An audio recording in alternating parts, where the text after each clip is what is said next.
Post workout മീലും pre workout മീലും കുറച്ച് പ്രോപ്പറായിട്ട് എടുക്കുക. നിങ്ങൾ വർക്കൗട്ടിന് വരുന്നതിന് ഒരു 30 മിനിറ്റ് മുമ്പ് ഒരു 2 ബനാനയും ഒരു ബ്ലാക്ക് കോഫി എടുക്കുകയാണെന്നുണ്ടെങ്കിൽ ജിമ്മിൽ വർക്കൗട്ട് ചെയ്യുന്ന സമയത്ത് നല്ലൊരു എനർജി കിട്ടും. ഇതിനെയാണ് പ്രീ വർക്കൗട്ട് മീൽ എന്ന് പറയുന്നത്. പ്രീ വർക്കൗട്ട് മീൽ എന്ന് പറഞ്ഞാൽ പ്രീ മീൻസ് ബിഫോർ, അതായത് വർക്കൗട്ടിന് മുമ്പ് എടുക്കുന്ന മീൽ. ഇതിൻ്റെ ഉദ്ദേശം എന്ന് പറയുന്നത് വർക്കൗട്ട് ചെയ്യുന്ന സമയത്ത് നല്ലൊരു എനർജി തരിക എന്നുള്ളതാണ്.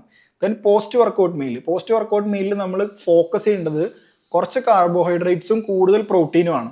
ഈ പ്രോട്ടീൻ എന്ന് പറയുന്നത് നമ്മൾ വർക്കൗട്ട് ചെയ്യുമ്പോൾ നമ്മുടെ മസിൽസ് ഡാമേജ് ആകുന്നു, അത് റീബിൽഡ് ആവാനായിട്ട് പ്രോട്ടീൻ വേണം. സോ നമ്മൾ വർക്കൗട്ടിന് ശേഷം പ്രോട്ടീൻ കൊടുക്കുമ്പോൾ നമ്മളെ ബോഡിയിലെ ബ്ലഡ് ഫ്ലോ ഒക്കെ ഇൻക്രീസ് ആയിരിക്കുന്നതുകൊണ്ട് പ്രോട്ടീൻ കുറച്ചും കൂടി അബ്സോർബ് ആവും. ഇനി വർക്കൗട്ട് കഴിഞ്ഞ് അപ്പം തന്നെ പ്രോട്ടീൻ കഴിച്ചാലേ പ്രോട്ടീൻ അബ്സോർബ് ആവും എന്നൊന്നുമില്ല.